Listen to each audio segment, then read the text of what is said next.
Hello नमस्कार दोस्तों। Welcome back my official YouTube channel law with Ronit. दोस्तों आप सभी का हमारे इस यूट्यूब चैनल पे स्वागत है। साथियों एक नए वीडियो और एक नए अपडेट के साथ आ रहे हैं। साथियों आप सभी लोगों को पता है जेएलओ का एग्जामिनेशन कंडक्ट होने वाला है। उसी जेएलओ के एग्जामिनेशन को ध्यान में रखते हुए आज हम आप लोगों के लिए वन लाइनर सीरीज लेकर के आए हैं। और ये वन लाइनर सीरीज कहाँ से मैं लेकर के आ रहा हूँ साथियों, तो यही जो विधि भारती पब्लिकेशन का बुक है, इसी विधि भारती पब्लिकेशन के बुक से मैं वन लाइनर आपको आज सॉल्व कराने वाला हूँ, जो कि आपके जेएलओ के एग्जामिनेशन के लिए रेलिवेंट होगा। साथियों ये पार्ट फर्स्ट है, इसको आप लोग ज़्यादा से ज़्यादा प्यार दीजिएगा, इसको ज़्यादा से ज़्यादा लोगों में शेयर करिएगा। बाकी जो भी इसका पीडीएफ होगा साथियों, आप ये टेलीग्राम ग्रुप शेयर किया है मैंने, ये लॉ विथ रोनित के नाम से है टेलीग्राम ग्रुप। इस पे 650 मेंबर है पॉजिटिवली। आप क्या करेंगे, इस टेलीग्राम ग्रुप को ज्वाइन कर लेते हैं तो साथियों वहाँ पे आपको इसका पीडीएफ भी एज यूजुअल मिल जाएगा। और आप नए हैं तो चैनल को जरूर सब्सक्राइब करिए, जिससे कि हर एक वीडियो को आपके पास एसेस होगा। साथियों यहाँ पर देखिए एक पंक्ति के प्रश्नों की अगर हम बात करते हैं, जो वन लाइनर, जो इस बुक की सबसे बड़ी खासियत है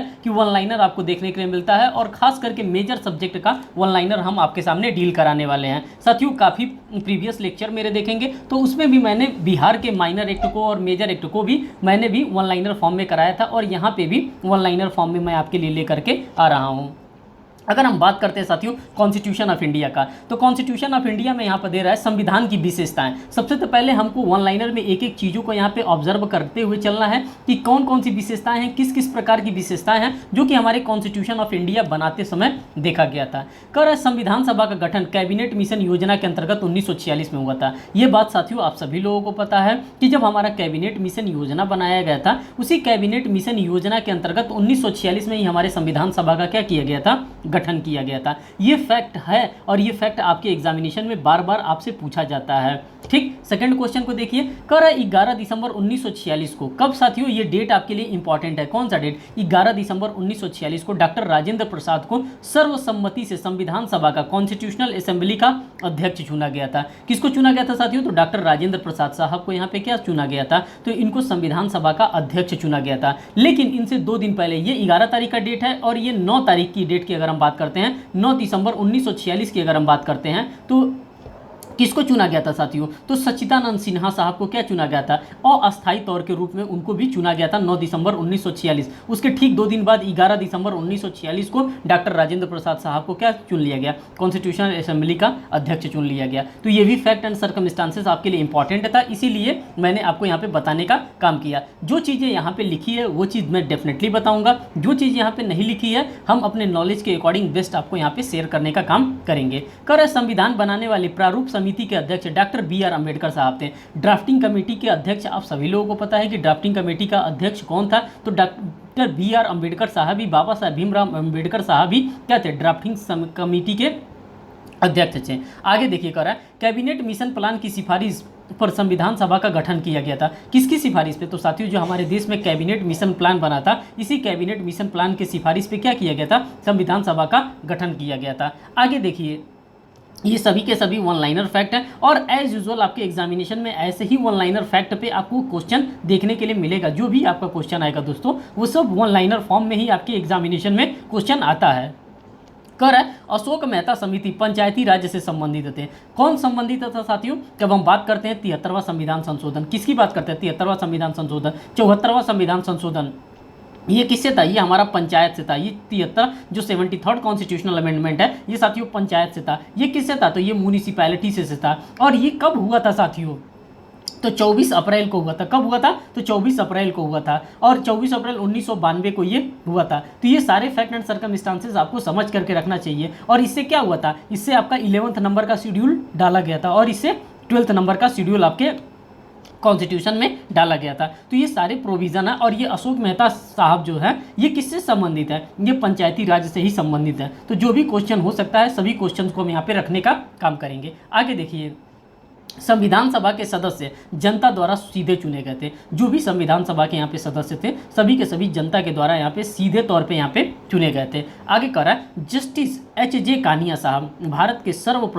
सर्वोच्च न्यायालय के प्रथम मुख्य न्यायाधीश थे। कौन थे साथियों, तो जो हीरालाल जे कानिया साहब की बात कर रहा है, किसकी बात कर रहा है, एच.जे. कानिया का ये या हीरालाल जे कानिया साहब का ये भारत के पहले CJI थे, चीफ जस्टिस ऑफ इंडिया हुआ करते थे। आगे देखिए, ये वन लाइनर फैक्ट है। डॉक्टर राजेंद्र प्रसाद संविधान सभा के अध्यक्ष थे। ये अभी आप लोगों ने देखा कि 11 दिसंबर 1946 को इनको क्या किया गया था, सर्वसम्मति से कॉन्स्टिट्यूशनल असेंबली का अध्यक्ष चुना गया था, डॉक्टर राजेंद्र प्रसाद साहब को। नेक्स्ट कह रहा है कि भारत सरकार अधिनियम के अधीन, किसके अधीन साथियों, तो भारत सरकार अधिनियम के अधीन एक संरक्षक न्यायालय का गठन किया गया था जो संघीय न्यायालय कहलाता है। क्या कहलाता है साथियों, तो इसको संघीय न्यायालय के रूप में हम लोग जानते हैं। नेक्स्ट की बात करते हैं, कर भारत सरकार अधिनियम 1935 के अंतर्गत 11 गवर्नेंस के प्रांत एवं 7 मुख्य कमिश्नरी के प्रांत मिलकर ब्रिटिश भारत का निर्माण करते थे। क्या करते थे साथियों, इनसे मिलने से क्या होता था, हमारे एक ब्रिटिश भारत का निर्माण किया जाता था। आगे कर रहा है, भारतीय संविधान 26 नवंबर 1949, कब की बात कर रहा है साथियों, तो जो भारत का संविधान है, भारतीय संविधान 26 नवंबर 1949 को अंतिम रूप से अंगीकृत एवं अधिनियमित किया गया था।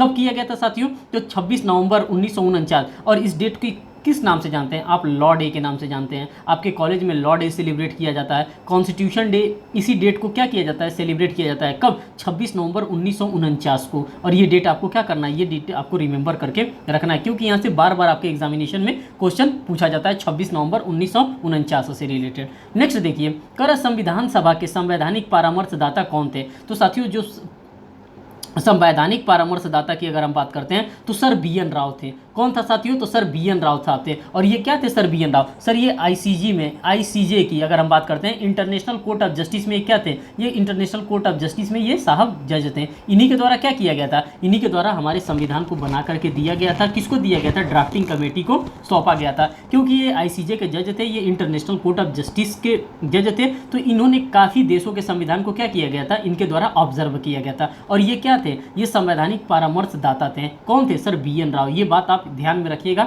यहाँ से क्वेश्चन आपके एग्जामिनेशन में बनता है। नेक्स्ट क्वेश्चन की हम बात करते हैं, संविधान के निर्वाचन में प्रथम बार भविष्य लक्ष्य निर्णय का सिद्धांत गोलकनाथ बनाम पंजाब राज्य में लागू किया गया था। किसके में किया गया था साथियों, तो भविष्य लक्ष्य की अगर हम बात करते हैं तो गोलकनाथ बनाम पंजाब राज्य के मामले में ये आपको देखने के लिए मिलता है। नेक्स्ट कह रहा है कि भारतीय संविधान की संरचना परिसंघात्मक है। कैसा है साथियों, तो जो भारत के संविधान की जो संरचना है वो परिसंघात्मक संरचना के अंतर्गत जाना जाता है। नेक्स्ट कह रहा है, भारत का संविधान परिसंघीय प्रकृति का है, क्योंकि संघ और राज्यों के बीच शक्तियों का क्या किया गया है, संघ और राज्यों के बीच शक्तियों का विभाजन किया गया है। यहाँ पे हमारा जो है संघ के बीच में भी और राज्यों के बीच में भी हमको देखने के लिए मिलता है। जब हम शेड्यूल 7 को पढ़ते हैं तो वहाँ पे 3 लिस्ट हमको देखने के लिए मिलता है। एक हमको स्टेट लिस्ट देखने के लिए मिलता है, एक कंकरेंट लिस्ट देखने के लिए मिलता है, और एक हमको सेंट्रल लिस्ट देखने के लिए मिलता है। तो इसी तरह से आपने क्या किया, यहाँ पर देख लिया कि हमारे पास स्टेट लिस्ट में भी कानून बनाने के पावर है, सेंट्रल लिस्ट में भी पावर है, और कंकरेंट लिस्ट के पास तो पावर ही रहता है। तो यहाँ पे आप देख सकते हैं परिसंघीय प्रकृति का है। आगे कर रहा है, प्रोफेसर केसी वियरे के अनुसार भारतीय संविधान एक अर्धसंघीय संविधान परिकल्पना क्वासी फेडरल की कल्पना करता है। और ये केसी वियरे साहब बार बार आपके एग्जामिनेशन में पूछे जाते हैं कि केसी वियरे साहब के द्वारा क्या कहा गया था। तो ये फेडरल संविधान के बारे में केसी वियरे साहब कहते हैं। अब ये भी देखने के लिए मिलता है, प्रोफेसर आइवर जेनिंग्स साहब की बात करते हैं। किसकी बात करते हैं दोस्तों, तो प्रोफेसर जेनिंग्स साहब की बात करते हैं। इनका पूरा नाम है प्रोफेसर आइवर जेनिंग्स साहब। तो प्रोफेसर जेनिंग्स ने भारतीय संविधान को एक ऐसा परिसंघात्मक संविधान कहा है जिसमें केंद्रीकरण की प्रकृति पाई जाती है। इसमें क्या पाया जाता है साथियों, तो इसमें केंद्रीकरण की प्रकृति को पाया जाता है। नेक्स्ट की अगर हम बात करते हैं, कर भारतीय संविधान की प्रमुख विशेषताओं में प्रतिबद्ध न्यायपालिका नहीं है बल्कि स्वतंत्र न्यायपालिका है। हमारा जो यूनियन जुडिशरी की जो हम कल्पना करते हैं, आर्टिकल नंबर 124 से लेकर के आर्टिकल नंबर 147 तक हमको देखने के लिए मिलता है। जो यूनियन जुडिशरी की हम बात करते हैं जिसमें सुप्रीम कोर्ट ऑफ इंडिया को डिफाइन किया गया है, साथियों क्या है, ये एक प्रतिबद्ध न्यायपालिका नहीं है बल्कि ये क्या है, हमारा न्यायपालिका जो है स्वतंत्र न्यायपालिका है। हमारा जो जुडिशरी है वो फ्री जुडिशरी का तौर पे काम करता है। नेक्स्ट कर रहा है, भारतीय संविधान का संक्षिप्त नाम अनुच्छेद 393 में दिया गया। कहाँ पर दिया गया साथियों, तो आर्टिकल नंबर 393 के अंतर्गत हमको शॉर्ट टाइटल एक्सटेंट के बारे में हमको देखने के लिए मिलता है। लेकिन अमूमन जब हम लोग कोई भी लॉ पढ़ते हैं,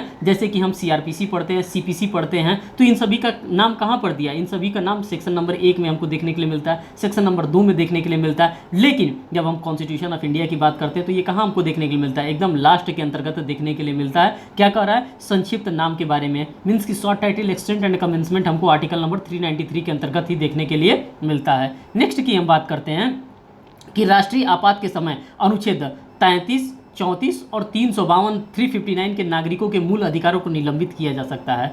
कब साथियों? जब राष्ट्रीय आपातकाल लागू किया जाता है, जब इमरजेंसीज के प्रोविजंस को इम्पोजेस किए जाते हैं, तो उस टाइम क्या किया जा सकता है? Article number 33, article number 34, article number 352 और आर्टिकल नंबर 359 के नागरिकों के मूल अधिकारों को क्या किया जा सकता है? निलंबित किया जा सकता है। और मूल अधिकार आपको पता है साथियों कि फंडामेंटल राइट आपको कहाँ पे प्रोवाइड किया गया? जब हम फंडामेंटल राइट की बात करते हैं तो ये हमको पार्ट 3 में प्रोवाइड किया गया। कहाँ प्रोवाइड किया गया साथियों? पार्ट 3 में प्रोवाइड किया गया। और आर्टिकल की हम बात करते हैं तो आर्टिकल 12 से लेकर के आर्टिकल 35 के बीच में हमको क्या किया गया है? हमारे पूरे फंडामेंटल राइट को यहाँ पे एक एक करके रखने का प्रयास किया गया है। नेक्स्ट की अगर हम बात करते हैं दोस्तों, तो आगे कह रहा है कि भारतीय संविधान में एकात्मक राज्य जिसे संघात्मक सहायक रूप में, न कि संघात्मक राज्य जिसमें एकात्मक तत्व सहायक कहे जाते हैं, का प्रावधान है। यह कथन किसके द्वारा किया गया है साथियों? तो ये कथन केसी बेरे साहब के द्वारा किया गया है। और मैंने आपको सचेत भी किया है कि केसी बेरे साहब से आपके एग्जामिनेशन में बार बार क्वेश्चन पूछा जाता है, इसीलिए यहाँ पे केसी बेरे साहब का नाम आपको देखने के लिए मिल रहा है। नेक्स्ट की बात करते हैं।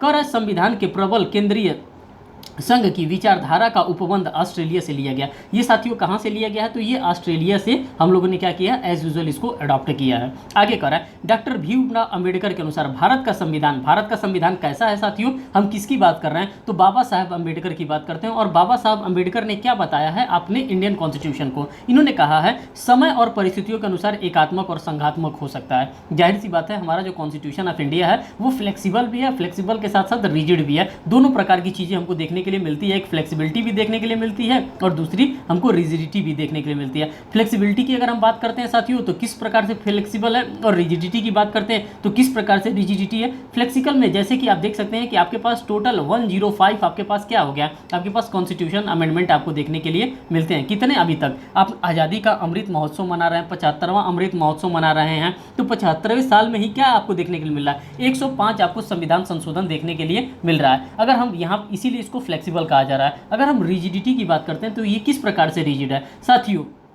अगर आप देखते हैं रिजिडिटी की हम बात करते हैं तो संविधान संशोधन करना इतनी आसान बात नहीं है। इसमें हमको क्या लेना पड़ता है? इसमें कई ठो संविधान संशोधन करने के लिए हमको 2/3 बहुमत की भी आवश्यकता पड़ती है। तो इसको हमको देख करके ये पता चलता है कि हमारा संविधान क्या है, हमारा संविधान रिजिड भी है। तो दोनों चीज़ों का यहाँ पे क्या है? दोनों चीज़ों का यहाँ पे मिश्रण आपको देखने के लिए मिलता है। सेकेंड पॉइंट की अगर हम बात करते हैं, कर भारतीय संविधान का ढांचा स्वरूप में संघात्मक तथा आत्मा से एकात्मक है। स्वरूप में संघात्मक है, संघात्मक स्वरूप इसका दिख रहा है, शरीर इसका संघात्मक दिख रहा है, लेकिन आत्मा से ये क्या है? ये एकात्मक है। नेक्स्ट को एक केस लॉ है, इस केस लॉ को हम ऑब्जर्व करेंगे। कर रहा है BR कपूर बनाम तमिलनाडु राज्य की बात कर रहा है। किसकी बात कर रहा है दोस्तों? तो कर रहा है BR कपूर बनाम तमिलनाडु राज्य 2001 स्केल के मामले में उच्चतम न्यायालय ने निर्णय किया है कि संविधान जनता की इच्छा के ऊपर अभिभावी होता है। ये किसके ऊपर होता है साथियों? तो जनता की इच्छा के ऊपर क्या होता है? ये अभिभावी होता है। और ये किसकी बात कर रहा है? तो साथियों उच्चतम न्यायालय ने निर्णय किया कि जनता की इच्छा के ऊपर अभिभावी होता है। ये आपको यहाँ पे एक केस लॉ के अंतर्गत देखने के लिए मिल रहा है। नेक्स्ट वन लाइनर की हम बात करते हैं। कह रहा है राज्यों को अपने संविधान बनाने की अनुमति नहीं प्रदान की गई है। इसका अपवाद जम्मू कश्मीर राज्य है।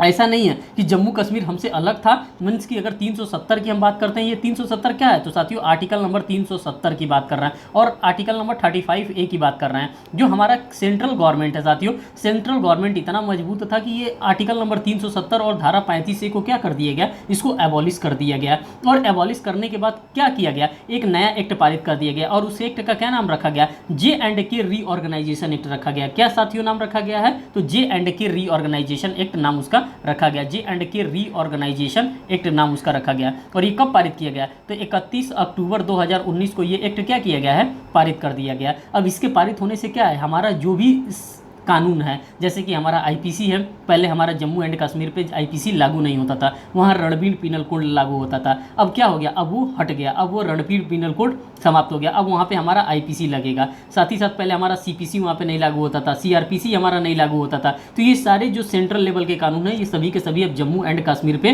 लागू होंगे। कब से लागू होंगे? तो साथियों ये जब से हमारा जम्मू कश्मीर से धारा 370 और 35 से हट गया, इसीलिए कह रहा है कि संविधान अनुमति नहीं प्रदान करता है। ऐसा नहीं कह रहा है, संविधान जैसे कि ये अलग भी था, इसके स्पेशल दर्जा इसको प्रोवाइड भी किया गया था JNK जम्मू एंड कश्मीर को, फिर भी ये क्या कर सकता था, ये अपना भारत का संविधान, ये अपना संविधान खुद का नहीं बना सकता था। यही बात यहाँ पर देखने के लिए मिल रहा है और इससे रिलेटेड जो भी प्रोविजन थे सभी के सभी मैंने आपके सामने रखने का डेफिनेटली प्रयास किया है। आगे कह रहा है कि ग्लेनविल ऑस्टिन ने कहा है, ऑस्टिन साहब को आप लोग जानते हैं, ये जूरिस्प्रूडेंस में आप लोगों से इनका पीछा छूटा ही नहीं होगा। तो वही ऑस्टिन ने कहा है कि भारतीय संविधान सर्वप्रथम एक प्रमुख रूप से एक सामाजिक दस्तावेज है। ये क्या है साथियों, अगर हम बात करते हैं किसकी, भारतीय संविधान की, तो भारतीय संविधान क्या है, तो प्रमुख रूप से ये एक सामाजिक दस्तावेज हमारा होता है। नेक्स्ट की अगर हम बात करते हैं साथियों, तो कह रहा है भारतीय संविधान में उच्चतम न्यायालय से संबंधित प्रावधान अमेरिका के संविधान से ग्रहण किया गया। अब हमारे पास ये भी है कि हमारा सोर्सेस क्या क्या रहा है, कहाँ कहाँ से हम लोगों ने अपने संविधान में अच्छी अच्छी चीज़ों को अडॉप्ट किया है। तो साथियों अगर हम बात करते हैं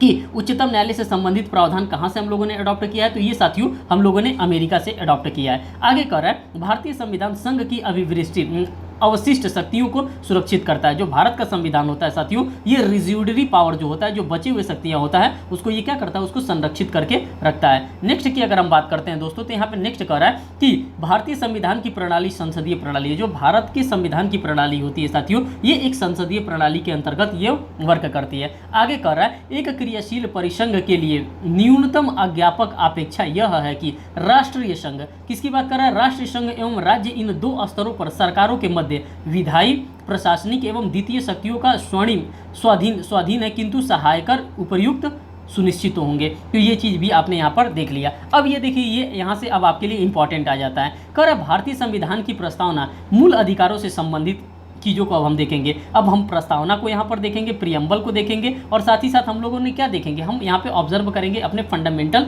राइट्स को, जो कि हमारे कॉन्स्टिट्यूशन ऑफ इंडिया के पार्ट 3 के अंतर्गत हमको प्रोवाइड करके रखा गया है। भाग 3 तथा नीति निर्देशक सिद्धांतों से संबंधित भाग 4 के बारे में हम लोग बात करेंगे। कर है शांतिमय सामाजिक क्रांति के प्रति संविधान निर्माताओं की अप्रतिबद्धता प्रदर्शित करता है। हमारे पास क्या है, हमारे पास समवर्ती सूची है, विधि का शासन है और हमारे पास क्या है, राज्य के नीति निर्देशक तत्व हैं और विधि द्वारा स्थापित प्रक्रिया है। इन चारों चीज़ों को हम क्या करेंगे, ऑब्जर्व करेंगे। अगर हम समवर्ती सूची की बात करते हैं साथियों, तो ये ऑस्ट्रेलिया के संविधान से हम लोगों ने डेफिनेटली अडॉप्ट किया। और एज यूजुअल आपके एग्जामिनेशन में देखिएगा, जब हम प्रीवियस ईयर पेपर को सॉल्व कराएंगे, जो भी आपके एग्जामिनेशन में आए हुए क्वेश्चन हैं, उन सभी क्वेश्चन को जब मैं आपके सामने एक एक कराऊंगा, तो ये सारी चीज़ें आपको देखने के लिए वहाँ पे एज यूजुअल मिलेगा। अगर हम बात करते हैं विधि का शासन, तो ब्रिटिश संविधान से ये लिया गया है। किसकी बात करते हैं, रूल ऑफ लॉ की हम बात करते हैं। एबी डाइसी साहब की जब हम बात करते हैं, विधि के शासन की हम बात करते हैं, तो ये ब्रिटिश के संविधान से लिया गया, क्योंकि ब्रिटिशर्स के द्वारा ही हमारे देश पे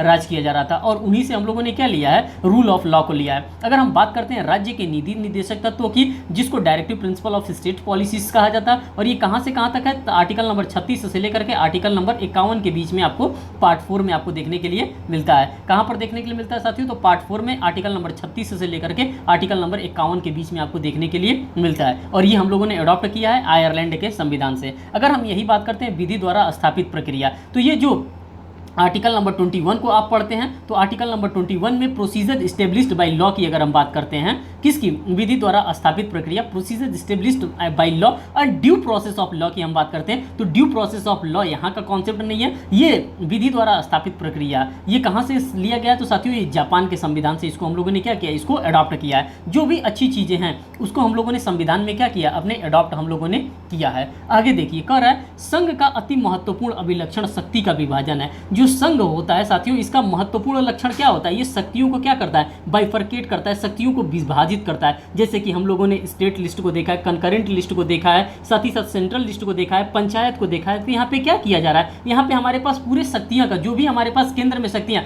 सभी तरह से केंद्र शक्तियों को क्या कर रहा है, यहाँ पे बंटवारा कर रहा है। आगे कर रहा है लोकपाल एवं लोकायुक्त अधिनियम भारत में वर्ष 2013 में लागू किया गया। कब इसको लागू किया गया था साथियों, तो जो लोकपाल और लोकायुक्त अधिनियम है, इसको 2013 में लागू किया गया। नेक्स्ट की अगर हम बात करते हैं, तो कह रहा है राष्ट्रीय खाद्य सुरक्षा अधिनियम वर्ष 2013 में पारित हुआ था। कब ये पारित हुआ था साथियों, तो जो राष्ट्रीय खाद्य सुरक्षा अधिनियम हुआ था, ये वर्ष 2013 में इसको पारित किया गया था। अब हम बात करते हैं कैरिड फॉरवर्ड नियम की। किसकी बात करते हैं साथियों, जो कैरी फॉरवर्ड रूल आया था और ये कैरी फॉरवर्ड रूल आपके लिए बहुत ही इंपॉर्टेंट रूल यहाँ पे होता है। आगे देखिए साथियों, कर रहा है कैरी फॉरवर्ड नियम की आधारशिला देवदासन बनाम भारत संघ वाद में घोषित किया गया था। किस वाद में घोषित किया गया था साथियों? तो जो देवदासन बनाम भारत संघ का मामला आया था, इसी देवदासन बनाम भारत संघ के मामले में इसको क्या किया गया था? घोषित किया गया था कैरी फॉरवर्ड रूल। अब ये कैरी फॉरवर्ड रूल क्या है साथियों? जैसे इस बार कोई भी वैकेंसीज निकाली गई, क्या किया गया, इस बार कोई भी वैकेंसीज निकाली गई, जैसे मान लीजिए 100 वैकेंसीज निकाली गई है, अगर ये 100 वैकेंसीज किसी कारणों से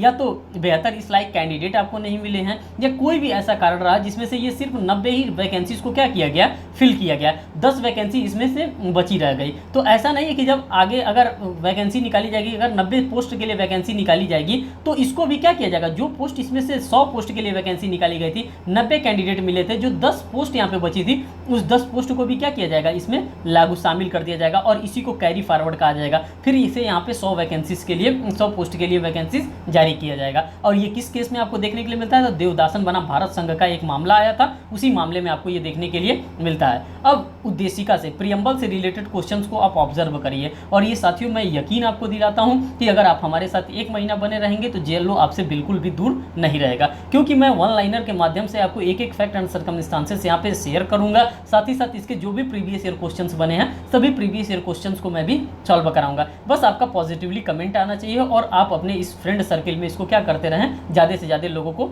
शेयर करते रहें। अगर हम उद्देशिका की बात करते हैं, प्रस्तावना की बात करते हैं साथियों, तो कह रहा है ए.के. गोपाल के मामले में उच्चतम न्यायालय ने यह आधारित किया कि प्रस्तावना संविधान का हिस्सा ही नहीं है। सबसे पहले अगर हम बात करते हैं कि किस केस में कह दिया था, तो साथियों एक इनरे बेरूबारी यूनियन का मामला आया था, उस इनरे बेरूबारी यूनियन के मामले में भी कह दिया गया था कि संविधान जो उद्देशिका होता है ये संविधान का भाग नहीं है। साथ ही साथ ए.के. गोपालन का मामला आप देख रहे हैं, यहाँ पे भी कह दिया गया था कि प्रस्तावना जो होता है साथियों, ये जो हमारा प्रियम्बल होता है जिसको ऑब्जेक्टिव रिजोल्यूशन कहा जाता है, जिसको किसने पेश किया था, तो पंडित जे.एल. नेहरू साहब के द्वारा क्या किया गया था, जे.एल. नेहरू साहब के द्वारा इसको पेश किया गया था। इसको मान लिया गया था सुप्रीम कोर्ट ऑफ इंडिया के द्वारा कि ये क्या है, ये संविधान का हिस्सा नहीं होता है। लेकिन बाय द टाइमिंग हमारे पास एक और जीता जागता केस आया और उस केस का नाम क्या है साथियों, उस केस का नाम है केशवानंदा भारती। क्या नाम है साथियों, केशवानंदा भारती। और ये Kesavananda Bharati versus state of Kerala का ये मामला आया और इसी Kesavananda Bharati versus state of Kerala के मामले में कह दिया गया कि प्रियम्बल जो है हमारे कॉन्स्टिट्यूशन का पार्ट है, इंटीग्रल हिस्सा है। क्या है साथियों, इंटीग्रल हिस्सा मान लिया गया। और इसी Kesavananda Bharati versus state of Kerala में आपको क्या दिया गया, आपको बेसिक स्ट्रक्चर का कॉन्सेप्ट इसी केस लॉ के अंतर्गत शेयर किया गया। आगे देखिए, जैसे जैसे केस आएगा उसमें मैं आपके उसके फैक्ट एंड सर्कमस्टांसेस को बताता हुआ चलूंगा। कर भारत के संविधान की उद्देशिका के पाठ का उद्देश्य व्यक्ति की गरिमा तथा राष्ट्र की एकता अखंडता को सुनिश्चित करना है। क्या है साथियों, जब आप प्रियम्बल को पढ़ेंगे तो प्रियम्बल में एज यूजुअल ये सारी बातें आपको देखने के लिए मिलेंगी। क्या देखने के लिए मिलता है, SSSR आपको देखने के लिए मिलता है। क्या देखने के लिए मिलता है साथियों, SSSR आपको देखने के लिए मिलता है। सोशलिस्ट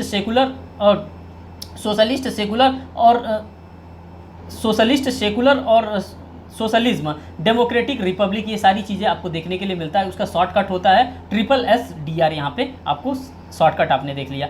आगे कह रहा है साथियों, भारत के संविधान की प्रस्तावना के अंतर्गत प्रभुता संपन्न समाजवादी धर्मनिरपेक्ष प्रजातांत्रिक गणराज्य का यही सही क्रम होता है, जिसको मैंने अभी आपके सामने SSSR लिखा है, वही ये सही क्रम है। इसके अंतर्गत क्या आता है, प्रभुत्व संपन्न आता है, समाजवादी आ जाता है, धर्मनिरपेक्ष आ जाता है, प्रजातांत्रिक गणराज्य, यही इसका सही क्रम है। और इसी सही क्रम में आपसे क्वेश्चन पूछा जाता है और यही इसका आप इंग्लिश में पढ़ेंगे तो SSSR आपको देखने के लिए मिलता है और यही क्रम आप देखेंगे और यही क्रम आप क्या करेंगे, आप अपने एग्जामिनेशन में एज यूजुअल मार्क करेंगे जो OMR शीट आएगा। कर संविधान में प्रथम बार न्याय शब्द का प्रयोग उद्देशिका में किया गया। कहाँ पे किया गया था साथियों, तो उद्देशिका जो हमारा प्रियम्बल है उसी प्रियम्बल के अंतर्गत किया गया था। नेक्स्ट की हम बात करते हैं, कर संविधान के निर्वाचन में उद्देशिका जहाँ भी किसी उपबंध का अर्थ संदिग्ध है वहाँ सुसंगत है, वहाँ पे इसको क्या माना जाएगा, वहाँ पे इसको रेलिवेंट माना जाएगा। नेक्स्ट की हम बात करते हैं, कर 42वें संविधान संशोधन अधिनियम 1976 द्वारा उद्देशिका में समाजवादी पंथ निरपेक्ष और अखंडता शब्द को क्या किया गया था, जोड़ा गया था।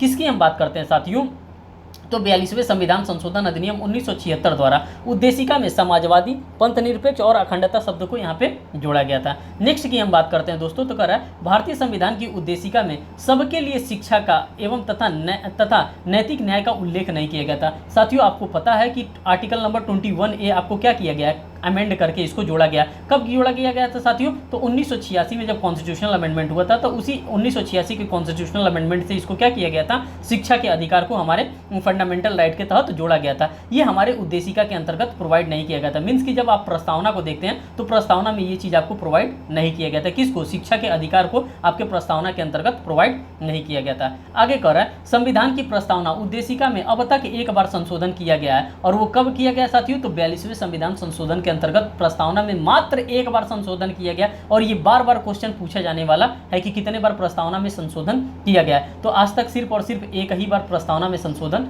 किया गया है। कर निम्न में से किसने भारतीय संविधान की उद्देशिका प्रस्तावना को प्रारूप को बी आर अम्बेडकर ने बनाया था? निम्नलिखित में से किसने भारतीय संविधान की उद्देशिका प्रस्तावना को प्रारूप को बी आर अम्बेडकर ने बनाया था? जिसको पेश किसने किया था? तो डॉक्टर JL नेहरू साहब के द्वारा एज अ ऑब्जेक्टिव रिजोल्यूशन के रूप में इसको क्या किया गया था? ऑब्जेक्टिव रिजोल्यूशन के रूप में इसको पेश किया गया था। आगे कह रहा है संविधान में प्रयुक्त शब्द धर्मनिरपेक्षता का अर्थ है राज्य में कोई धर्म नहीं होगा, राज्य का कोई भी अपना धर्म नहीं होगा और सभी धर्मों के साथ क्या करेगा? राज्य समान रूप से व्यवहार करेगा। आगे कर रहा है उद्देशिका संविधान का अंग है। जो उद्देशिका होता है साथियों, जो हमारा प्रियम्बल होता है, ये क्या होता है? ये संविधान का अब इसको अंग मान लिया गया। और कौन सा केस है साथियों? तो हमारा Kesavananda Bharati versus state of Kerala का मामला आता है। देखिए यहाँ पे कह रहा है संविधान द्वारा निर्मित भारत का संविधान अंतिम रूप से 26 नवंबर 1949 की अगर हम बात करते हैं, किसकी बात करते हैं साथियों? तो 26 नवंबर 1949 की बात करते हैं। इसी को लॉ डे के रूप में मनाया जाता है 26 नवंबर 1949 को,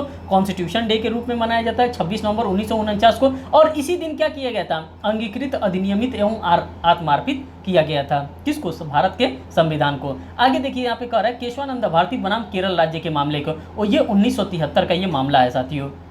कह रहा है कि मामले में उच्चतम न्यायालय ने निर्धारित किया कि विधिक संप्रभुता भारतीय संविधान में निवास करती है। किसकी बात करता है साथियों? तो जो विधिक संप्रभुता होती है ये भारतीय संविधान में निवास करती है। संविधान का आधारभूत ढांचा हमारे संविधान की उद्देशिका में निहित है। हम भारत के लोग में उद्देशिका संविधान का भाग है। यहाँ पे क्या है साथियों? यहाँ पे हम भारत के लोगों में उद्देशिका जो होता है ये संविधान का एक भाग माना जाता है। आगे देखिए आगे क्या कर रहा है, उद्देशिका में संविधान का आधारभूत ढांचा निहित है। जो उद्देशिका होता है जिसको हम लोग प्रियम्बल कहते हैं, इसमें हमारा क्या होता है? इसमें हमारा आधारभूत ढांचा, जिसको हम लोग बेसिक स्ट्रक्चर की हम बात करते हैं। यही Kesavananda Bharati versus state of Kerala का मामला था, जिसमें आपको बेसिक स्ट्रक्चर के कॉन्सेप्ट को देखने के लिए मिलता है। तो कह रहा है उद्देशिका में संविधान का आधारभूत ढांचा निहित है, जिसको संशोधन करके नष्ट किया जा सकता है। इसको क्या किया जा सकता है? इसको संशोधन करके नष्ट किया जा सकता है। अब साथियों यहाँ पे आप प्रोविजंस देख लीजिए, नागरिकता से रिलेटेड प्रोविजंस देख लीजिए, सिटीजनशिप से प्रोविजंस देख लीजिए। और सिटीजनशिप के प्रोविजन को कहाँ डिफाइन किया गया है? तो साथियों जब आप कॉन्स्टिट्यूशन ऑफ इंडिया के पार्ट 2 को आप डील करेंगे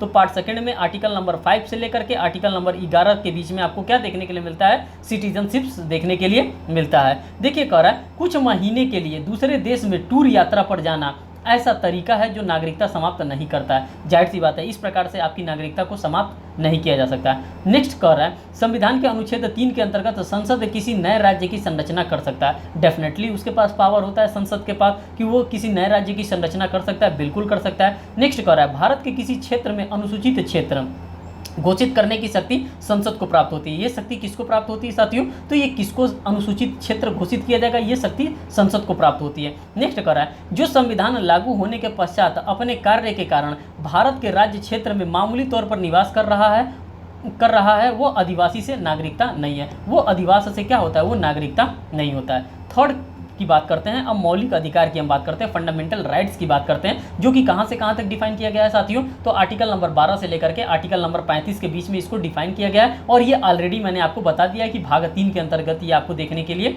मिलता है। नेक्स्ट कर रहा है मानव अधिकारों की सार्वभौमिक घोषणा, जिसको हम लोग यूनिवर्सल डिक्लेरेशन के नाम से जानते हैं। किसके नाम से जानते हैं साथियों? तो यूनिवर्सल डिक्लेरेशन के नाम से जानते हैं। उसी यूनिवर्सल डिक्लेरेशन की बात यहाँ पे कर रहा है। कह रहा है मानवाधिकारों की सार्वभौमिक घोषणा के अधिकतर अधिकार भारतीय संविधान में भाग 3 और 4 में सम्मिलित किए गए हैं। कहाँ पे किए गए साथियों? तो भाग 3 में और भाग 4 के अंतर्गत मानवाधिकार की सार्वभौमिक घोषणा को सम्मिलित किया गया है। आगे देखिए कह रहा है मूल अधिकारों के प्रवर्तन के प्रयोजन के लिए निगम राज्य है यदि वह सरकार का अभिकरण या उपकरण है। अगर किसी भी प्रकार से वो सरकार का अभिकरण है या उपकरण है तो उसको क्या माना जाएगा? उसको राज्य माना जाएगा। और ये हमको कहाँ देखने के लिए मिलता है? जब आर्टिकल नंबर 12 को हम देखते हैं, एनालिसिस करते करते हैं तो वहाँ पे हमको देखने के लिए मिलता है कि किसको हम लोग स्टेट मानते हैं। आगे कह रहा है वन लाइनर में कि संविधान के अनुच्छेद 12 में दी गई राज्य पद की परिभाषा केवल संविधान के भाग 3 और 4 के संदर्भ में ही सुसंगत होगी। वहीं पे इसको क्या माना जाएगा, रेलिवेंट होगा। आर्टिकल 12 इक्वल टू आर्टिकल अगर हम 36 कहते हैं तो ये कोई भी गलती नहीं होता है, क्योंकि यहाँ पे भी डेफिनेशंस के बारे में बताया गया और आर्टिकल नंबर 36 के अंतर्गत भी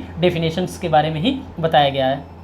यहाँ पे एक केस लॉ दिया है, कर राजस्थान विश्वविद्यालय का छात्र संघ संविधान के अनुच्छेद 12 के अधीन राज्य नहीं है। इसको क्या माना जाता है, इसको राज्य के अंतर्गत नहीं माना जाता है। और इसी प्रकार के क्वेश्चन आपके एग्जामिनेशन में एज यूजुअल पूछे जाते हैं। नेक्स्ट कर रहा है, भारतीय संविधान के अनुच्छेद 12 में परिभाषित राज्य शब्द के अंतर्गत न्यायालय नहीं आता है। अब राज्य शब्द के अंतर्गत न्यायालय को नहीं लागू किया जाता है, नहीं माना जाता है। अब देखिए आर्टिकल नंबर 13 की हम बात करते हैं दोस्तों। आर्टिकल नंबर 13 में क्या कहता है, कर न्यायिक पुनर्विलोकन की बात करता है। किसका, जुडिशियल रिव्यू की बात करता है, न्यायिक पुनर्विलोकन की बात करता है। न्यायिक पुनर्विलोकन का सिद्धांत अमेरिका के संविधान से लिया गया। फर्स्ट ऑफ ऑल तो आपको ये जानना पड़ेगा कि इसको लिया कहाँ से गया, इसको एडॉप्ट कहाँ से किया गया है। तो इसको अमेरिका के संविधान से एडॉप्ट किया गया। अमेरिका के सुप्रीम कोर्ट के मुख्य न्यायाधीश मार्शल ने मार्बरी बनाम मेडिसन के मामले में एक जो फर्स्ट केस लॉ आया था, किसका, Marshall versus state of Marbury, Marshall ने मार्बरी बनाम मेडिसन के मामले में यह न्यायिक पुनर्विलोकन के सिद्धांत को क्या किया गया था, यहाँ पे उन्हीं के द्वारा प्रतिपादित किया गया था। नेक्स्ट की हम बात करते हैं, कर मूल अधिकारों से असंगत या उनका अल्पीकरण करने वाली विधियों को अनुच्छेद 13 के अंतर्गत शून्य घोषित किया गया है। क्या किया गया है साथियों, तो अनुच्छेद जो 13 है उसी अनुच्छेद 13 के अंतर्गत इसको शून्य घोषित किया गया है। एक हमारे पास केस ला आता है, दुलारे लोधवना थर्ड एडिशनल जज कानपुर का एक मामला आता है जो कि लोकल मामला है। निर्धारित किया गया कि आच्छादन का सिद्धांत संवैधानिकतर विधियों पर लागू होता है, भले ही वे नागरिकों से ही संबंधित क्यों ना हो। और ये इस तरह से भी आपके पास क्वेश्चन पूछ सकते हैं। नेक्स्ट कर रहा है, भारतीय संविधान का अनुच्छेद 13 विधायी कार्यों के न्यायिक पुनर्विलोकन की शक्ति प्रदान करता है। क्या करता है साथियों, तो ये विधायिक कार्यों के न्यायिक पुनर्विलोकन की शक्ति को यहाँ पे आपको प्रदान करता है। नेक्स्ट कर रहा है, आच्छादन का सिद्धांत अनुच्छेद 13 से संबंधित है। जो इक्लिप्स का सिद्धांत होता है ये अनुच्छेद 13 से क्या होता है साथियों, संबंधित होता है। इसके अतिरिक्त पृथकीकरण तथा अधित्याग के सिद्धांत भी अनुच्छेद 13 में सम्मिलित माने जाते हैं। एक हमारे पास नेक्स्ट आता है, कह रहा है भीखाजी बनाम मध्य प्रदेश राज्य का एक मामला आता है और ये मामला आपके लिए इंपॉर्टेंट होता है। कह रहा है कि मैं प्रतिपादित किया गया था, क्या प्रतिपादित किया गया था साथियों, कि अनुच्छेद 13(3)(a) के अंतर्गत विधि में कोई अध्यादेश, आदेश, उपविधि, नियम, विनियमन, अधिसूचना, रूढ़ि या प्रथा सम्मिलित होता है। इसके अंतर्गत क्या होता है, जब हम लोग कॉन्स्टिट्यूशन ऑफ इंडिया का आर्टिकल नंबर 13 सब क्लॉज 3 और क्लॉज ए को हम जब आप वहाँ पे रीड आउट करते हैं तो इन सभी को, आदेश को, उपविधि को, नियम को, विनियमन को, अधिसूचना को, रूढ़ि को, इन सभी को कहा क्या, इसको प्रथा के अंतर्गत सम्मिलित किया गया और इसका भी बहुत ही महत्व होता है। तत्व एवं सारे के सिद्धांत की अगर हम बात करते हैं, doctrine of fifth and substances की अगर हम बात करते हैं तो अनुच्छेद 13 से संबंधित ये नहीं होता है। डायरेक्ट आपके एग्जामिनेशन में ऐसे ही क्वेश्चंस हिट करेंगे कि जो doctrine of fifth and substances है ये अनुच्छेद 13 से संबंधित है कि नहीं है। तो आप अगर नहीं जानते रहेंगे कि यदि अनुच्छेद 13 से संबंधित है तो ये बिल्कुल अनुच्छेद 13 से संबंधित नहीं होता है। डॉक्ट्रिन ऑफ एक्लिप्स की बात करते हैं साथियों, कर है संविधान के अधीन ग्रहण का सिद्धांत, डॉक्ट्रिन ऑफ एक्लिप्स केवल संविधान के पूर्व की विधियों पर लागू होता है। ये सारी बातें आपको क्या करना है, ये सारी बातें आपको ध्यान में रख के रखना है। अब हम बात करते हैं कलरेबल लेजिस्लेशन का। कलरेबल लेजिस्लेशन का सिद्धांत संविधान के अनुच्छेद 13 से संबंधित है। ये सारी कॉन्सेप्ट आपके लिए इंपॉर्टेंट है और ये वन लाइनर फॉर्म में आपको यहाँ पे प्रोवाइड किया जा रहा है और आप इसका क्या करिए साथियों, इसका आप भरपूर ज़्यादा से ज़्यादा आप इसका क्या करिए, फायदा उठाइए। देखिए यहाँ पे कह रहा है पूरे अनुच्छेद 14 को रख दिया गया है। समानता के अधिकार को आप देखिए कहाँ से कहाँ तक दिया गया है, स्वतंत्रता का अधिकार कहाँ से कहाँ तक दिया गया है, शोषण का विरुद्ध अधिकार कहाँ से दिया गया है, स्वतंत्रता का अधिकार कहाँ से दिया गया है, साथ ही साथ आपके कॉन्स्टिट्यूशनल रेमेडीज को कहाँ से कहाँ तक दिया गया है। तो यहाँ पे पहले हम मूल अधिकार को देखेंगे, अपने फंडामेंटल राइट्स को देखेंगे, साथ ही साथ हम यहाँ पे आर्टिकल्स को भी कोट करते हुए चलेंगे कि किस आर्टिकल में क्या चीजें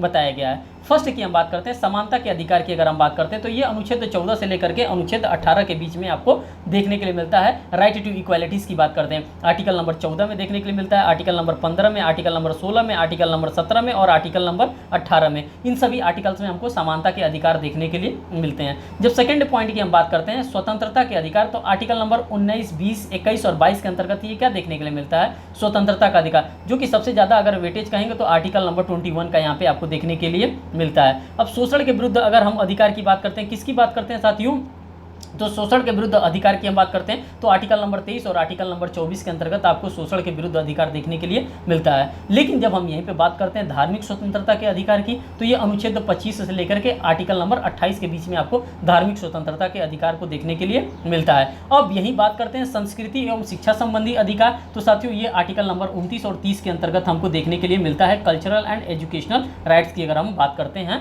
तो। और नेक्स्ट बात करते हैं संवैधानिक उपचारों के अधिकार की अगर हम बात करते हैं तो साथियों आर्टिकल नंबर 32 के अंतर्गत डायरेक्ट आपको दिया है कि अगर आपका कोई भी फंडामेंटल राइट किसी के द्वारा भी किसी भी हाल में अगर कर्टेल किया जाता है तो आप डायरेक्ट कहाँ जा सकते हैं, आप direct supreme Court of India जा सकते हैं। और आप सुप्रीम कोर्ट ऑफ इंडिया नहीं जा पाते हैं तो आर्टिकल नंबर 226 का आप इस्तेमाल करिए, और इस आर्टिकल नंबर 226 का इस्तेमाल करके आप कहाँ जा सकते हैं, सीधे हाई कोर्ट में जा सकते हैं। और हाई कोर्ट में क्या कर सकते हैं, 5 टाइप की रिट्स को आप इशू करा सकते हैं। अब दे रहा है यहाँ पे समानता का अधिकार अनुच्छेद 14 से लेकर के 18 के बीच में। साथियों कह रहा है वन लाइनर फैक्ट में कि भारत के संविधान के अनुच्छेद 14 के अंतर्गत समानता का अधिकार, किसके अधिकार के बारे में बात करता है, समानता का अधिकार प्राकृतिक व्यक्तियों तथा विधिक व्यक्तियों दोनों को प्राप्त होता है। ये जो समानता का अधिकार होता है ये विधिक व्यक्ति एज वेल एज प्राकृतिक व्यक्ति दोनों को प्राप्त होता है। यह समानता के अधिकार की गारंटी अनुच्छेद 14 से 18 द्वारा प्रदत्त की गई है।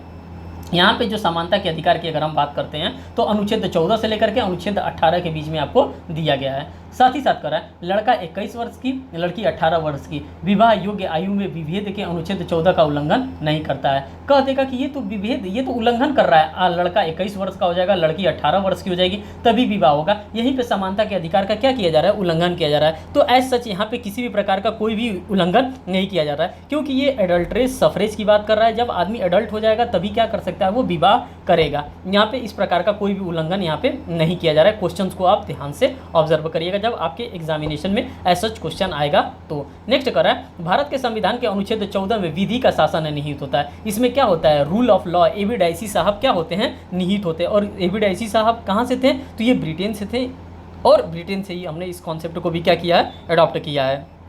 आगे कर रहा है विधि का समान संरक्षण की अगर हम बात करते हैं, किसकी बात करते हैं दोस्तों, तो कह रहा है विधि का समान संरक्षण का सिद्धांत अमेरिका के संविधान से लिया गया। किसकी बात करते हैं, तो विधि का समान संरक्षण की अगर हम बात करते हैं तो इसको अमेरिका के संविधान से लिया गया है। आगे कह रहा है भारतीय संविधान में विधि का शासन का प्रावधान मुख्यतः अनुच्छेद 14 में किया गया है। कहाँ पे किया गया साथियों, तो मुख्यतः अनुच्छेद 14 के अंतर्गत इसको किया गया है। नेक्स्ट की बात करते हैं, एक मान्य विधि है एवं संविधान के अनुच्छेद 14 का अतिक्रमण नहीं करता है। ये जो मान्य विधि होता है अनुच्छेद 14 का ये किसी भी प्रकार से अतिक्रमण नहीं करता है। नेक्स्ट की बात करते हैं, कह रहा है अनुच्छेद 14 के अंतर्गत प्रत्याभूत समानता का अधिकार कार्यपालिका कृत प्रक्रियात्मक विधि एवं अधिष्ठायी विधि तीनों के विरुद्ध प्राप्त होता है। ये किसके विरुद्ध प्राप्त होता है, तो इन्हीं तीनों के विरुद्ध इसको प्राप्त कराया जाता है। अब समानता के अपवाद को आप देखिए कि समानता का अपवाद क्या क्या होता है, किसको हम समानता का अपवाद मानते हैं। तो कह रहा है विधि के समक्ष समानता का नियम पूर्ण नहीं होता है तथा इसके लिए कोई संवैधानिक निषेध एवं अन्य अपवाद हैं। इनका वर्णन इस प्रकार है, जैसे हम अनुच्छेद 14 की बात करते हैं, अनुच्छेद 14 में दिए गए समानता के नियम के निम्नलिखित अपवाद हैं। क्या क्या अपवाद हैं, अनुच्छेद 31 क ख ग है, अनुच्छेद 359 है, अनुच्छेद और 9वीं अनुसूची है यहाँ पे। साथ ही साथ अनुच्छेद 361 के अंतर्गत राष्ट्रपति तथा राज्यपाल को प्राप्त विशेषाधिकार की बात कर रहा है। इन सभी चीज़ों को क्या बताया जा रहा है, ये सभी के सभी समानता के अपवाद के अंतर्गत आते हैं, क्योंकि यहाँ पे एक क्या दिया जा रहा है, आपको एक प्रकार का विशेषाधिकार दिया जा रहा है, एक प्रकार का स्पेशल राइट्स दिया जा रहा है। कर अंतर्राष्ट्रीय विधि के नियम के अंतर्गत अपवादित व्यक्ति को यहाँ पे रखा गया है। ठीक, यहाँ पे अनुच्छेद 15 की अगर हम बात करते हैं तो अनुच्छेद 15 के अंतर्गत क्या कर रहा है साथियों, तो अनुच्छेद 15 में कर रहा है धर्म, मूल वंश, जाति, लिंग या जन्म स्थान के आधार पर विभेद का प्रतिषेध की बात कर रहा है। किसकी बात कर रहा है साथियों, धर्म, मूल वंश, जाति, लिंग, जन्म स्थान के आधार पर विभेद का प्रतिषेध यहाँ पे बताया जा रहा है। और ये आपको कहाँ देखने के लिए मिल रहा है, तो ये आर्टिकल नंबर 15 के अंतर्गत देखने के लिए मिल रहा है। और एज यूजुअल आपके एग्जामिनेशन में यही सीरीज दिया जाता है और इसी सीरीज के अकॉर्डिंग्स में आपसे पूछा जाता है। कर भारतीय संविधान के अनुच्छेद 15 के अंतर्गत प्रत्याभूत, गारंटी, धर्म, मूल वंश, जाति, लिंग अथवा जन्म स्थान के आधार पर विभेद से सुरक्षा का अधिकार केवल भारतीय नागरिकों को प्राप्त है। ये किसको प्राप्त है साथियों, तो ये जो भी अधिकार, जो भी राइट्स आपको प्राप्त है ये केवल भारतीय नागरिकों को ही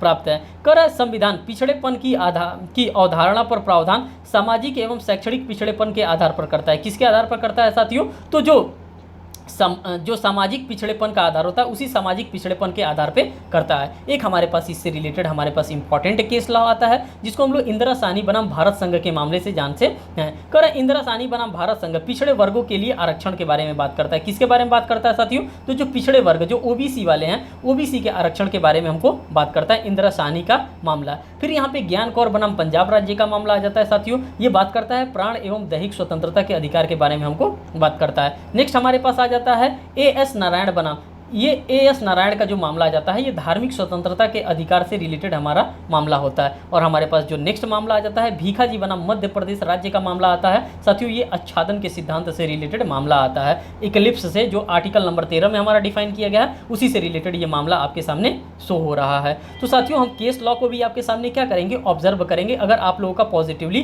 कमेंट आता है तो।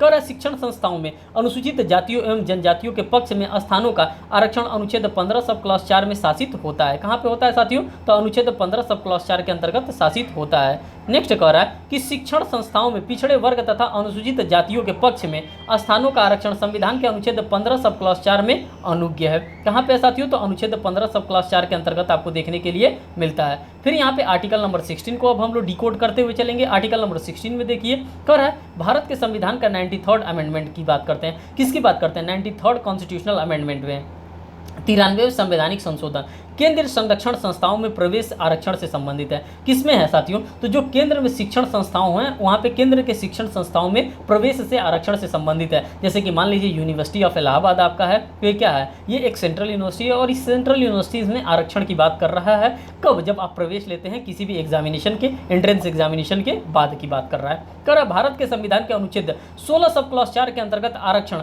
कार्यपालिका आदेश द्वारा लागू किया जा सकता है। ये जो अनुच्छेद 16 सब क्लॉज 4 के अंतर्गत के आरक्षण की अगर हम बात करते हैं तो ये किसके द्वारा जारी किया जा सकता है? तो कार्यपालिका के आदेश के द्वारा इसको लागू किया जा सकता है। हमारे पास नेक्स्ट केस लॉ आता है बालाजी बनाम मैसूर राज्य, जिसमें कहा जा रहा है पिछड़े वर्गों के लिए आरक्षण की बात कर रहा है, पिछड़े वर्गों के लिए आरक्षण की बात करता है। बी वाले में मेनका गांधी बनाम भारत संघ, जिसमें प्राण एवं दैहिक स्वतंत्रता की बात करता है। रेव स्टेनलिस बनाम मध्य प्रदेश राज्य, जिसमें धार्मिक स्वतंत्रता की बात कर रहा है। विशेश्वर नाथ बनाम आयकर आयुक्त की बात करता है, जिसमें मूल अधिकारों के बारे में बात कर रहा है। तो इन सभी चीज़ों को आप यहाँ पर क्या करते चलेंगे, देखते हुए चलेंगे।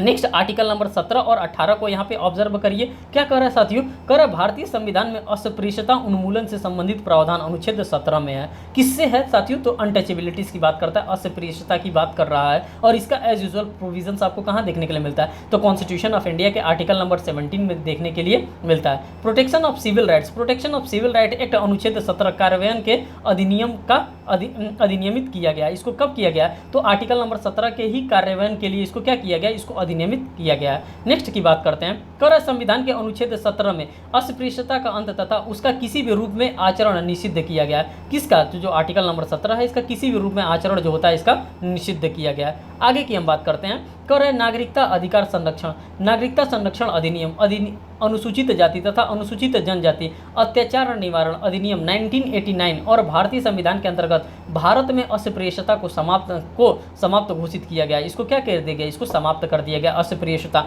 अनटचेबिलिटी हमारा नहीं रहेगा। आर्टिकल नंबर 17 का आप इस्तेमाल नहीं करेंगे। अगर आप करते हैं तो आपको क्या किया जाएगा? आपको पनिशमेंट इसके लिए प्रोवाइड किया जाएगा। बात करते हैं आर्टिकल नंबर 18 की। तो कह रहा है आर्टिकल 18 में यह उपबंध किया गया है कि कोई भी भारतीय नागरिक किसी भी विदेशी राज्य से आधिपत्य ग्रहण नहीं करेगा। क्या नहीं करेगा साथियों? तो आधिपत्य नहीं ग्रहण करेगा। महाराजा अधिराज इस प्रकार का कोई भी आधिपत्य को ग्रहण नहीं करेगा। अब स्वतंत्रता के अधिकार को हम डील करेंगे अनुच्छेद 19 से लेकर के अनुच्छेद 22 तक में। तो अनुच्छेद 19 को अगर हम ऑब्जर्व करेंगे तो अनुच्छेद 19 में हमको देखने के लिए मिल रहा है संविधान के अनुच्छेद 19 में प्रयुक्त मूलभूत स्वतंत्रता केवल भारत के नागरिकों को प्राप्त है। किसकी बात करते हैं? तो साथियों अगर हम आर्टिकल नंबर 19 को देखते हैं तो जो मूलभूत स्वतंत्रताएं हैं ये किसको प्राप्त है? तो केवल भारतीय नागरिक को प्राप्त है। आगे कर रहा है भारतीय संविधान का अनुच्छेद 19 प्रेस की स्वतंत्रता को आश्वासित करता है। ये किसको करता है साथियों? तो जो प्रेस की स्वतंत्रता है उसी प्रेस की स्वतंत्रता को ये आश्वासित करता रहता है। आगे देखिए यहाँ पे कह रहा है कि शांतिपूर्ण और निरायुध सम्मेलन का अधिकार भारत के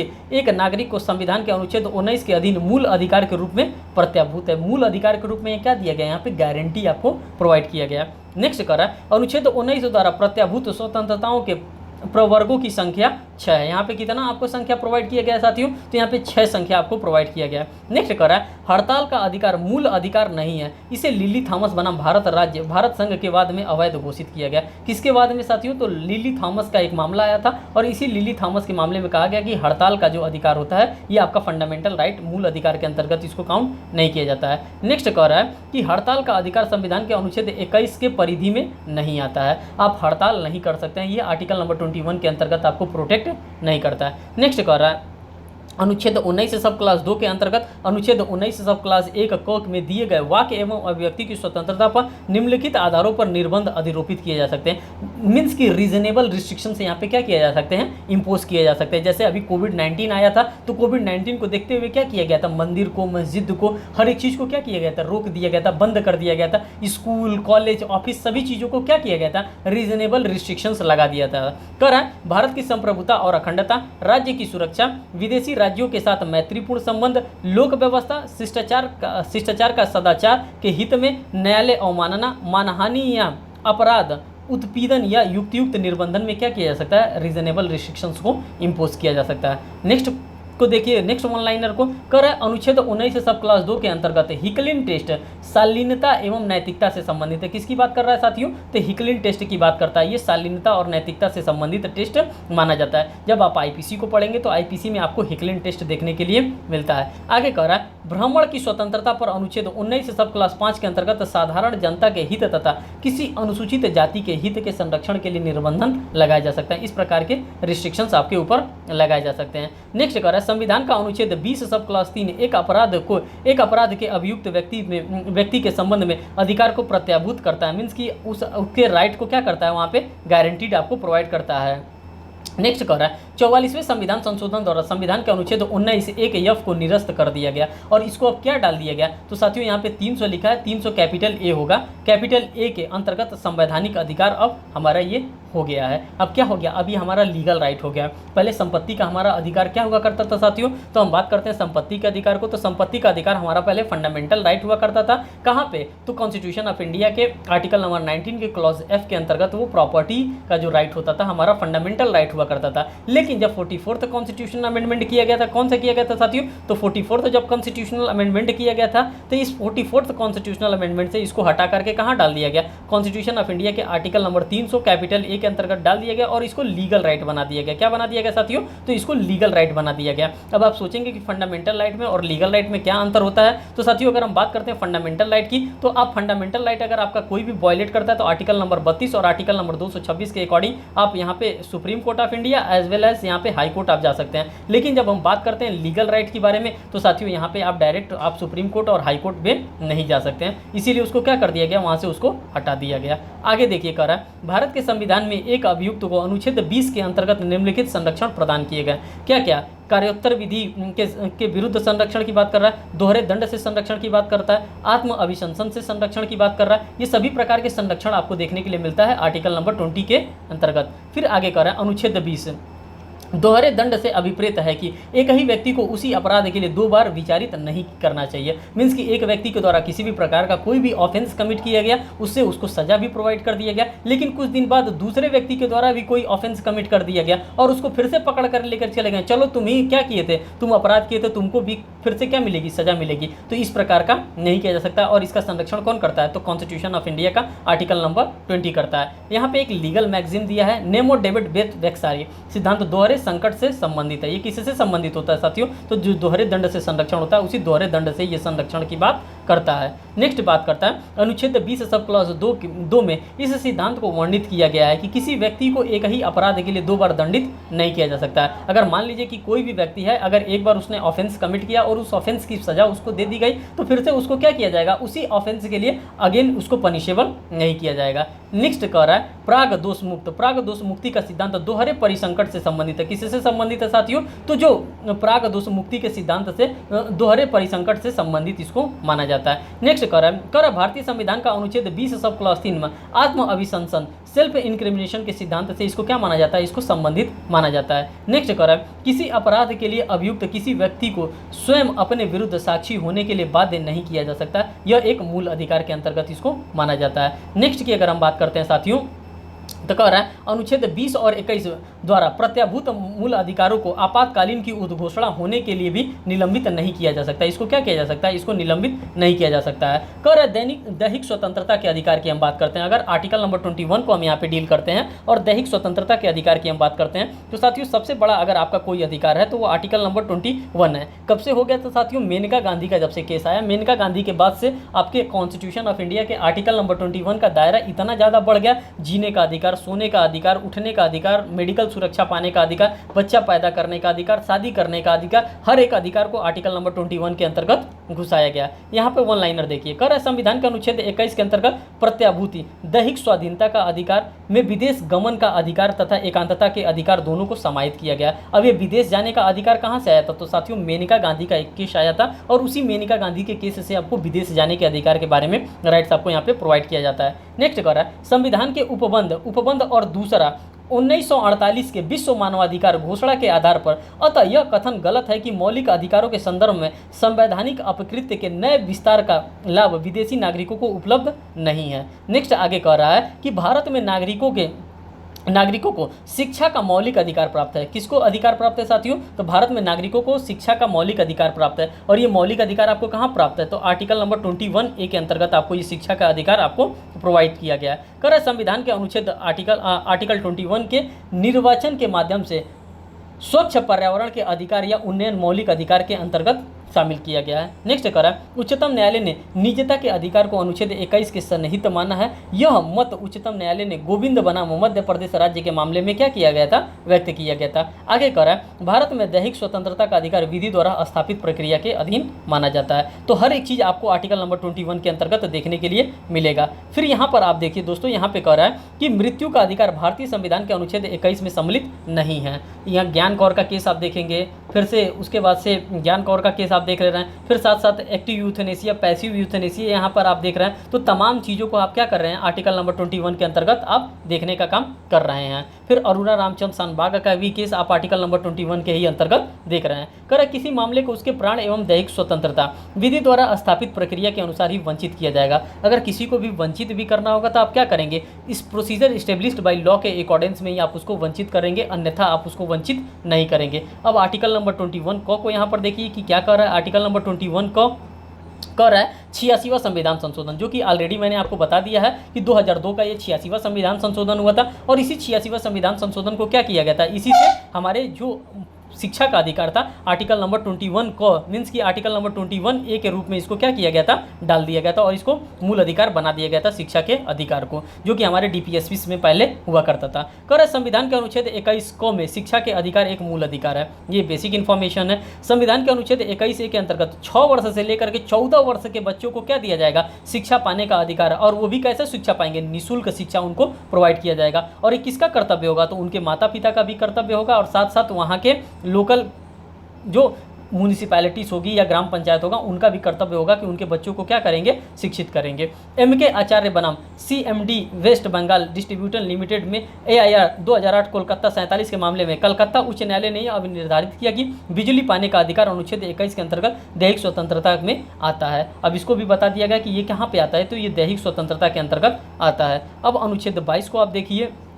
इसी प्रकार से आपके एग्जामिनेशन में पूरा का पूरा क्वेश्चन आपको देखने के लिए मिलेगा। और ये अगर वन लाइनर आप कर ले जाते हैं तो आप समझिए कि बहुत ही बेस्ट कर ले जा रहे हैं। कर गिरफ्तारी और निरोध से संरक्षण अनुच्छेद 22 में प्रत्याभूत है। ये कहाँ पर दिया गया? अनुच्छेद 22 के अंतर्गत आपको गारंटीड किया गया है। नेक्स्ट कर है DK बसु बनाम पश्चिम बंगाल राज्य का एक मामला आया। और साथियों जब आप चैप्टर नंबर 5 को पढ़ेंगे, कहाँ पे? जब चैप्टर नंबर 5 को अरेस्ट को आप पढ़ेंगे CRPC के अंतर्गत, CRPC के चैप्टर नंबर आप 5 को पढ़ेंगे तो वहाँ पे आपको अरेस्ट देखने के लिए मिलेगा। और अरेस्ट कहाँ से है? तो सेक्शन नंबर 41 से लेकर के सेक्शन नंबर 60 कैपिटल A के अंतर्गत आपको देखने के लिए मिलेगा पूरा प्रोविजन। वहीं पे एक केस ला होता है DK बसु बनाम पश्चिम बंगाल के मामले में। कर के बाद में उच्चतम न्यायालय ने सार्वजनिक विधि के अंतर्गत मौलिक अधिकारों के हनन के लिए मांगे गए प्रतिकर के दावे के कठोर दायित्व पर क्या किया था? आधारित दावा माना था तथा इसे व्यक्तिगत विधि के अंतर्गत वादी को उपलब्ध उपचार के अतिरिक्त उपचार माना गया था। और ये DK बसु का केस वहीं पे आपके लिए रेलिवेंट होता है। नेक्स्ट कर है AK गोपालन बनाम मद्रास राज्य के बाद में सर्वोच्च न्यायालय ने संविधान के अनुच्छेद 22 में एक भद्दा सा दिखाई देने वाला उपबंध कहा है। किसको कहा है? तो ये AK गोपालन बनाम मद्रास राज्य के मामले में ये बात आपको देखने के लिए मिलता है। फिर यहाँ पर देखिए अनुच्छेद 22 से रिलेटेड आपको बता रहा है, कह रहा है कि भारत के संविधान के अनुच्छेद 22 सब क्लास 4 के अधीन उसमें उल्लेखित कतिपय उपबंधों को छोड़कर किसी व्यक्ति को निवारक निरोध के अंतर्गत 3 मास तक की अधिकतम अवधि तक निरुद्ध नहीं किया जा सकता। उसको क्या किया जा सकता है? 3 मास से ज़्यादा तक आप उसको बंद करके नहीं रखेंगे, निरुद्ध करके नहीं रखेंगे। कह रहा है किसी भी व्यक्ति को बिना सलाहकार बोर्ड की राय प्राप्त किए बिना 3 मास से अधिक अवधि तक निरुद्ध नहीं किया जा सकता है। कहा जाता है किसी को भी अरेस्ट किया जाता है तो आने जाने का समय छोड़ करके विदिन 24 आवर्स के अंदर उसको क्या करना होता है? किसी न किसी मजिस्ट्रेट के सामने उसको पेश करना होता है। और यहाँ पर दे रहा है कि किसी भी व्यक्ति को अगर आपने निरुद्ध कर लिया, बंद कर लिया है, तो 3 महीने से ज़्यादा आप उसको क्या कर सकते हैं? निरुद्ध नहीं कर सकते। ये बात कौन बता रहा है? हमारा कॉन्स्टिट्यूशन ऑफ इंडिया का आर्टिकल नंबर 22 ये बात बता रहा है। कर संविधान के अनुच्छेद 22 के अंतर्गत निरुद्ध व्यक्ति को निम्नलिखित आधार प्राप्त होते हैं। अब क्या क्या अधिकार प्राप्त होते हैं? तो साथियों वो सारे अधिकार प्राप्त होते हैं जो कि आपको CRPC के अंतर्गत आपको देखने के लिए मिलता है। सलाहकार बोर्ड द्वारा पुनर्विलोकन का अधिकार प्राप्त होता है। गिरफ्तारी के कारण जानने का अभ्यावेदन प्रस्तुत करने का अधिकार प्राप्त होता है। सलाहकार बोर्ड की प्रक्रिया के बारे में जानने का उसको अधिकार प्राप्त होता है। आगे कह रहे हैं निवारक निरोध संबंधी विधि संसद एवं राज्य विधायिका दोनों द्वारा पारित की जा सकती है। किसके द्वारा पारित की जा सकती है? तो दोनों के द्वारा यहाँ पे पारित किया जा सकता है। कर निवारक निरोध विषय संबंधी विषय संविधान की समवर्ती सूची के अंतर्गत आता है। ये किसके अंतर्गत आता है साथियों? तो संविधान के समवर्ती सूची के अंतर्गत इसको शामिल किया जाता है। आगे कर भारतीय संविधान का अनुच्छेद 22 एक अभियुक्त व्यक्ति को अपनी रुचि के काउंसिलर से परामर्श करने तथा उसे बचाव के मूल अधिकार उसको प्रावधान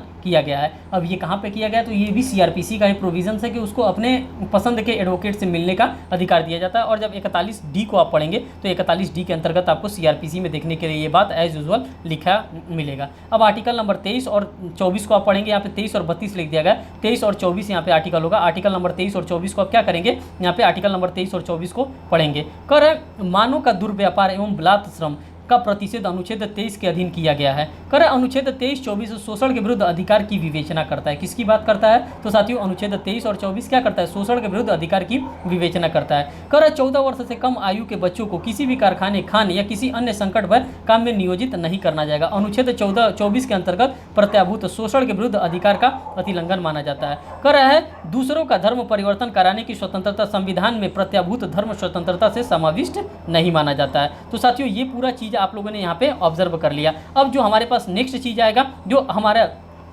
क्या कहते हैं स्वतंत्रता की बात करते हैं, धार्मिक स्वतंत्रता की बात, उसको हम नेक्स्ट सेशन में लेकर के आएंगे, क्योंकि ये सेशन ऑलरेडी अपने आप में ही बहुत बड़ा हो जा रहा है। फिर जब हम नेक्स्ट सेशन लाएंगे तो उसमें हम आपको सारी चीज़ों के बारे में इन्फॉर्मेशन देंगे। साथियों ये सेशन हम यहीं पे समाप्त करेंगे। आपसे मैं रिक्वेस्ट करूंगा कि आप ज़्यादा से ज़्यादा लोगों को ये सेशन क्या करिएगा, शेयर करिएगा, जो कि आपके JLO के एग्जामिनेशन के लिए रेलिवेंट है। साथियों अगर कोई भी दिक्कत आती है तो आप हमारे दिए हुए नंबर पर भी कॉल कर सकते हैं। नंबर है 96484383 और 43 आपका हमारा नंबर है। इस पर आप हमको कॉल करके हमसे बात भी कर सकते हैं रेलिवेंट टाइम में। फिर मिलते हैं एक नेक्स्ट वीडियो में एक नेक्स्ट अपडेट के साथ। तब तक के लिए धन्यवाद।